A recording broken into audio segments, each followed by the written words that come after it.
When I was in my 20s, I saw my very first psychotherapy client. I was a PhD student in clinical psychology at Berkeley.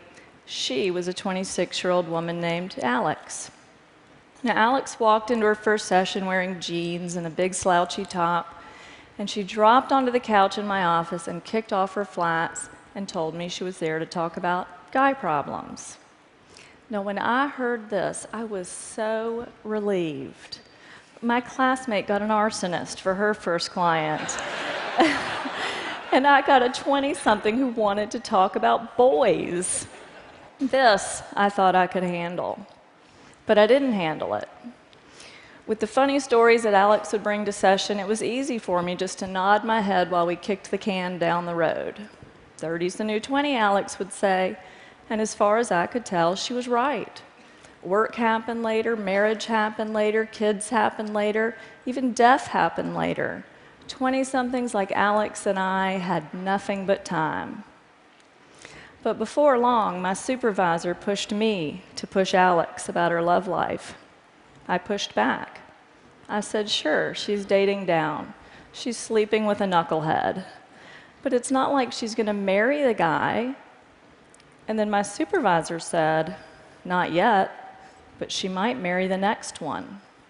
Besides, the best time to work on Alex's marriage is before she has one. That's what psychologists call an aha moment. That was the moment I realized 30's not the new 20. Yes, people settle down later than they used to, but that didn't make Alex's 20s a developmental downtime. That made Alex's 20s a developmental sweet spot, and we were sitting there blowing it. That was when I realized that this sort of benign neglect was a real problem, and it had real consequences. Not just for Alex and her love life, but for the careers and the families and the futures of 20-somethings everywhere. There are 50 million 20-somethings in the United States right now. We're talking about 15% of the population, or 100% if you consider that no one's getting through adulthood without going through their 20s first. Raise your hand if you're in your 20s. I really want to see some 20-somethings here. Oh, yay, y'all's awesome. If you work with 20-somethings, you love a 20-something, you're losing sleep over 20-somethings, I want to see, okay, awesome, 20-somethings really matter. So I specialize in 20-somethings because I believe that every single one of those 50 million 20-somethings deserves to know what psychologists, sociologists, neurologists, and fertility specialists already know, that claiming your 20s is one of the simplest yet most transformative things you can do for work, for love, for your happiness, maybe even for the world. This is not my opinion. These are the facts. We know that 80% of life's most defining moments take place by age 35.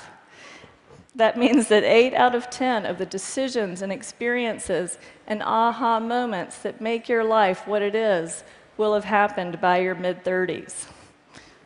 People who are over 40, don't panic. This crowd is going to be fine, I think. We know that the first 10 years of a career has an exponential impact on how much money you're going to earn. We know that more than half of Americans are married or are living with or dating their future partner by 30.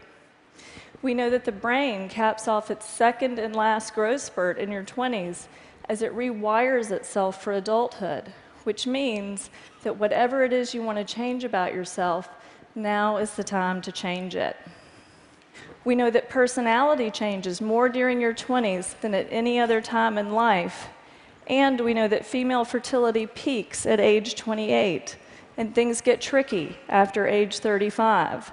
So your 20s are the time to educate yourself about your body and your options. So when we think about child development, we all know that the first 5 years are a critical period for language and attachment in the brain. It's a time when your ordinary day-to-day life has an inordinate impact on who you will become. But what we hear less about is that there's such a thing as adult development, and our 20s are that critical period of adult development. But this isn't what 20-somethings are hearing. Newspapers talk about the changing timetable of adulthood. Researchers call the 20s an extended adolescence. Journalists coined silly nicknames for 20-somethings like Twixters and Cadults. It's true. As a culture, we have trivialized what is actually the defining decade of adulthood. Leonard Bernstein said that to achieve great things, you need a plan and not quite enough time. Isn't that true? So what do you think happens when you pat a 20-something on the head and you say you have 10 extra years to start your life? Nothing happens. You have robbed that person of his urgency and ambition, and absolutely nothing happens. And then every day, smart, interesting 20-somethings like you, or like your sons and daughters, come into my office and say things like this. I know my boyfriend's no good for me, but this relationship doesn't count. I'm just killing time. Or they say, everybody says as long as I get started on a career by the time I'm 30, I'll be fine. But then it starts to sound like this. My 20s are almost over and I have nothing to show for myself. I had a better resume the day after I graduated from college. And then it starts to sound like this.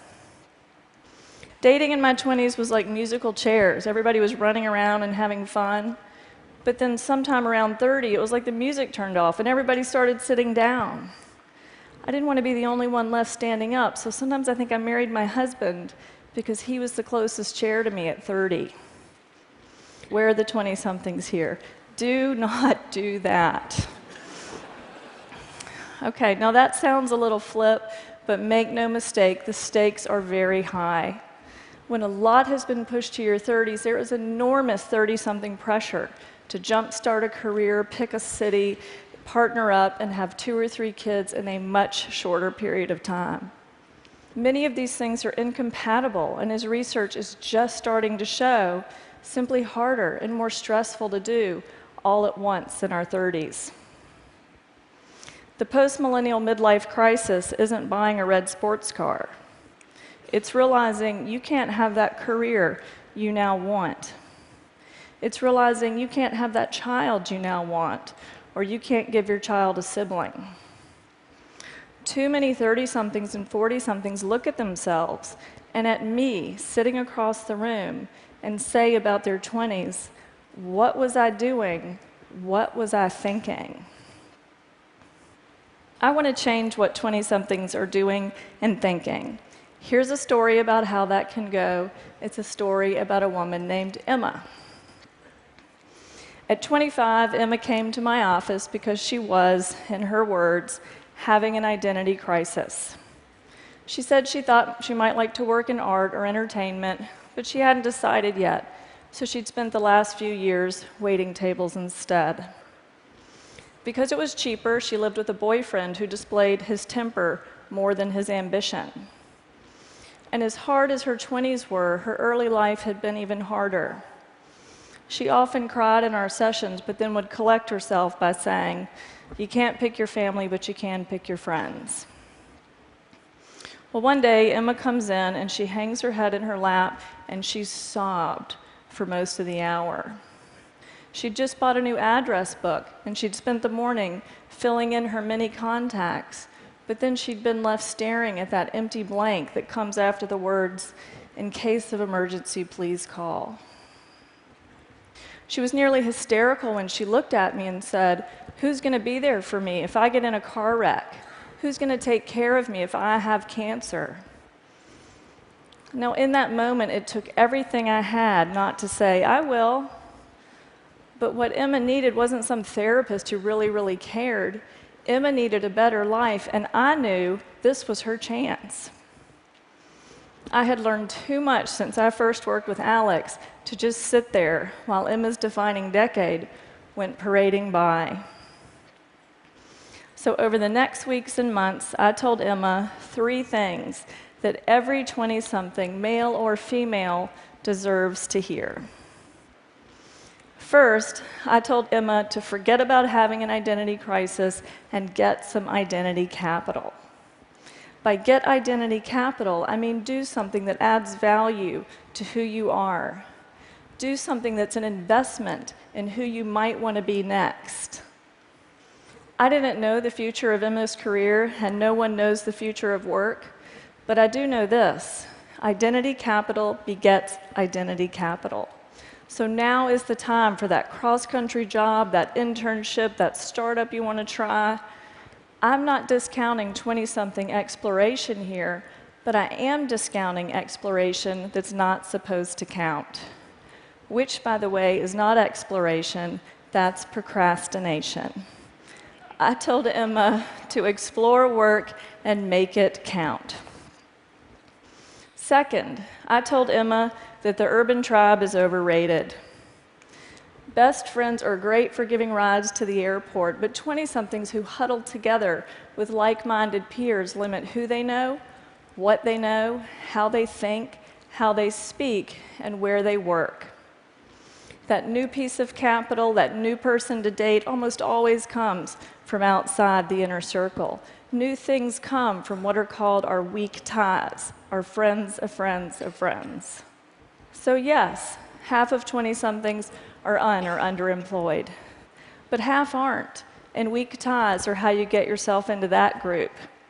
Half of new jobs are never posted, so reaching out to your neighbor's boss is how you get that unposted job.